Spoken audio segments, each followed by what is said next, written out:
Welcome to an explainer on Indo-China border dispute.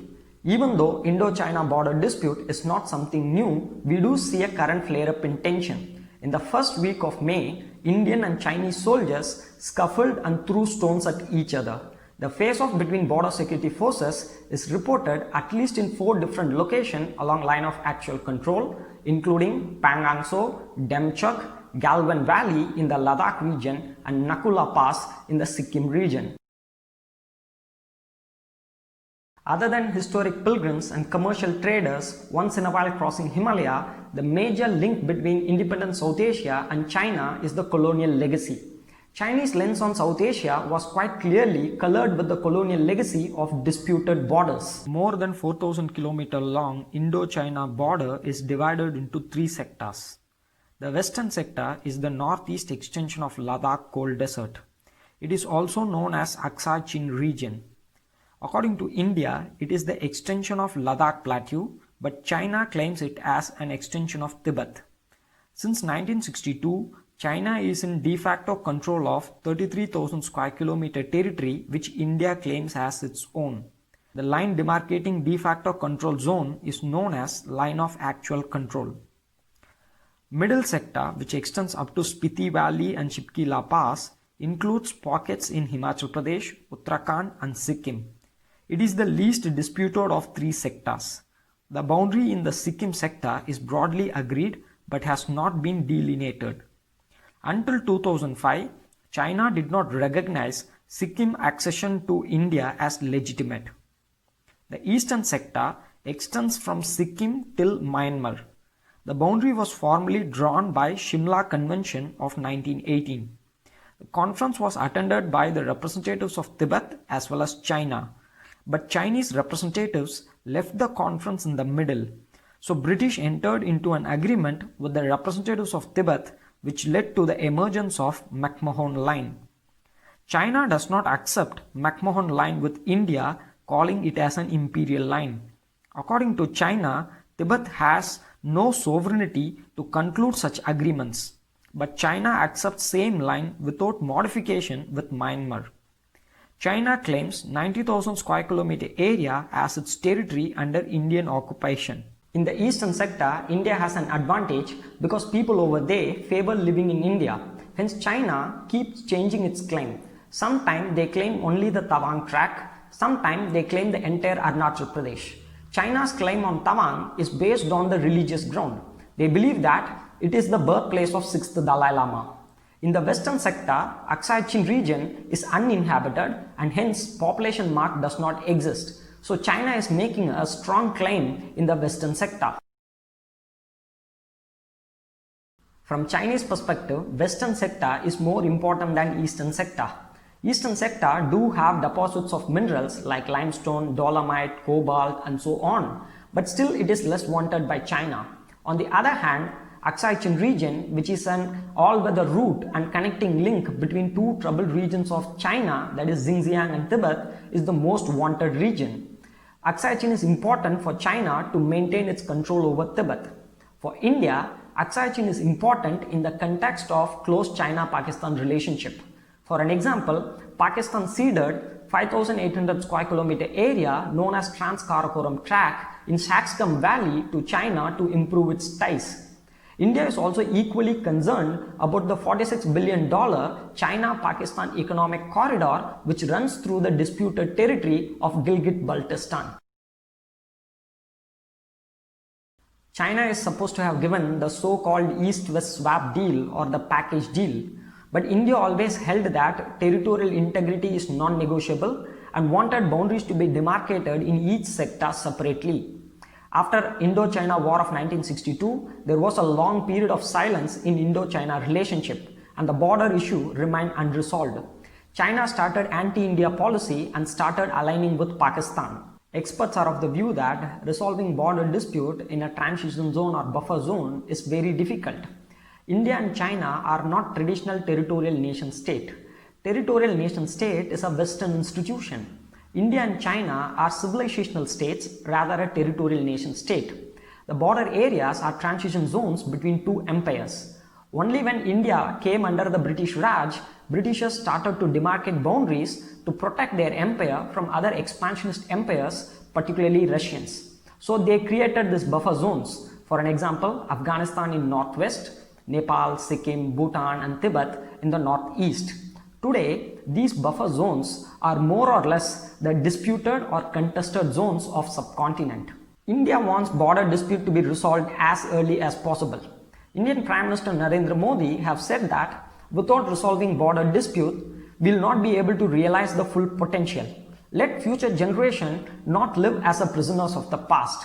But according to Xi Jinping, border disputes are the most complex leftover of history and solution to it is not going to be easy. Till then, he wants countries to continue strategic communication, improve people-to-people contact and continue cooperating in global platforms. So it's very clear that China wanted to maintain the status quo. China feels that if the border disputes are resolved, it will give India a free hand in creating disturbance for Chinese aspirations. So Beijing appears to view unresolved borders as one of many pressure points that it could use to keep New Delhi off guard. China will resolve border dispute only when it has distinct advantage over India. According to C. Rajamohan, China will not resolve border dispute unless until it gains complete confidence in Tibet and the Tibetan issue resolved to Chinese satisfaction. Due to unresolved borders and difference in perception of the alignment of line of actual control, temporary short duration standoffs have happened from time to time in the remote stretches of 4,000 km border. The latest being the current standoff at 4 different locations along line of actual control. The mechanisms to disengage and diffuse tensions in such situations are mentioned in agreements of 1993, 1996, 2005 and 2013. According to 2013 Border Defense Cooperation Agreement, in case of face-to-face situation, both sides will exercise maximum restraint, both sides will refrain from taking any provocative action, neither side would use or threaten to use its military capability against other. In case of any apprehension that other side has intruded, they can seek clarification at the earliest.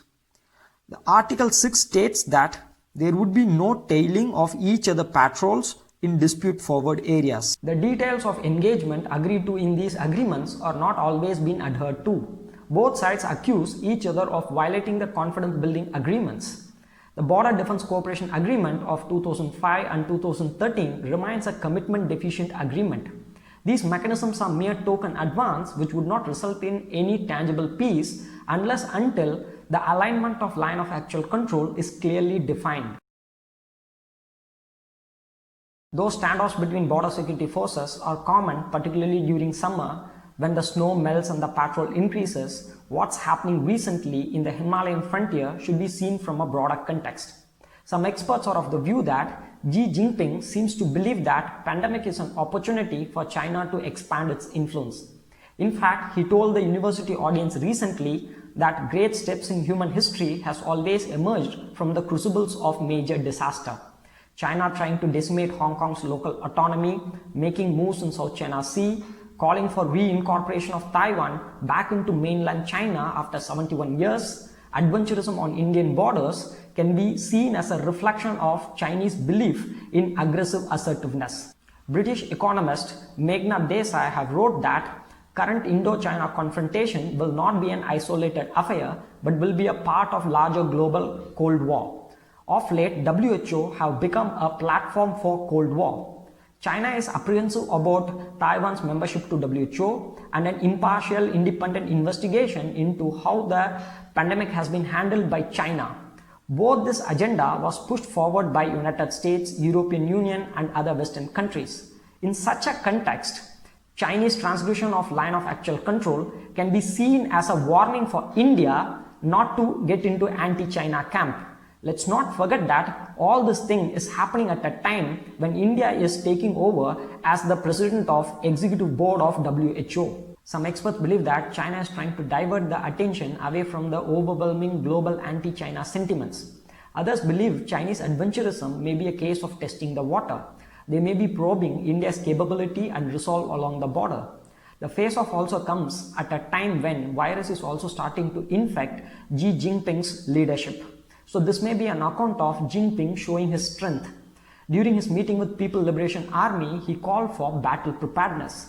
Many analysts believe that Jinping is ramping up Chinese nationalism in order to divert the attention away from the crumbling economic situation. What is happening between India and China gains greater attention because it has a bearing not just on their relationship but perhaps on the security and development of the region, and to some extent even beyond the region. Any military conflict involving India is a major cause of concern for the rest of the world. Being a democratic country with open market, the world's stake in India is very high. So United Nations called for calm along Indo China border. The US President also offered to mediate between India and China. Though India diplomatically replied, "Thanks but no thanks," neither India nor China would take his offer to mediate too seriously. His mediation offer also comes at a time when China and US themselves have problems in several fronts. His statement also appears to be at variance with the stand taken by Alisa Wells, the top US diplomat for South and Central Asia. She said, "Current Indo-China border conflict is nothing but a reminder of the threat posed by China." After an initial flare-up, the desire shown by both the parties to de-escalate is a welcome step. Though no bullets are fired, there is a real fear that these scuffles could lead to an all-out confrontation. Both sides should understand that it is easy to start a war, but it is very difficult to predict the course and consequence of it. Let's hope that both the parties invoke the spirits of informal summits held in Wuhan and Mahabalipuram and look for a diplomatic solution.